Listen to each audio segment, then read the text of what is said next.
Invite a Budget Blinds style consultant to show you how to transform your rooms just by changing your window coverings. Canada's #1 choice for window coverings. Visit budgetblinds.ca today. This is Newcap News with Bart Pidiasic. Good evening and thank you for joining us. Starting today, you have an opportunity to tell City Council exactly how you feel about where and how it spends money. After yesterday's meeting, Director of Finance Nicole Reiniger announced their Dollars and Cents campaign. What happens is a resident can go in, put in their assessment amount of their own home. It will show what their tax dollars are currently on their property. And then they can add or subtract dollars based on programs that we have available from the city. Reiniger says the goal is to increase public involvement in the budget process from last year. Once completed, you're encouraged to share your results on social media with the hashtag #LloydBudget. We had some great response last year from the small survey we had done through budget, and now we're just ramping it up and going to that next level and making it very interactive for the public. And the good news about doing it now is that it can still impact the decisions of council for budget 2016.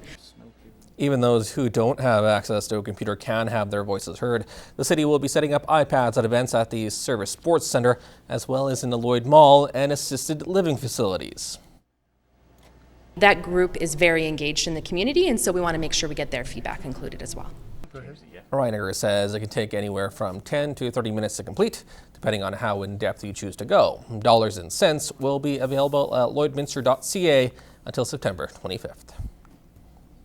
If you've ever called the peace officers in Lloydminster and wondered how long it will take them to respond, well, now you know. The city has released a list highlighting how each type of call is handled.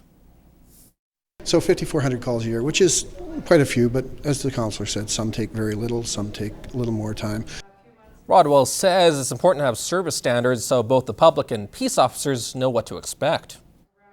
So anything with a public safety connotation is obviously a high priority call. So domestic animal, especially a vicious dog or something along those lines. Parking is a big concern in the community, so that's grouped up there. In addition to public safety and parking, the officers also prioritize regulating and monitoring taxis. Secondary duties include patrolling school zones, public events, and going to court. And when they have nothing else to do, the officers will assist the RCMP and fire department, as well as deal with pest complaints. The city currently employs 4 full-time peace officers.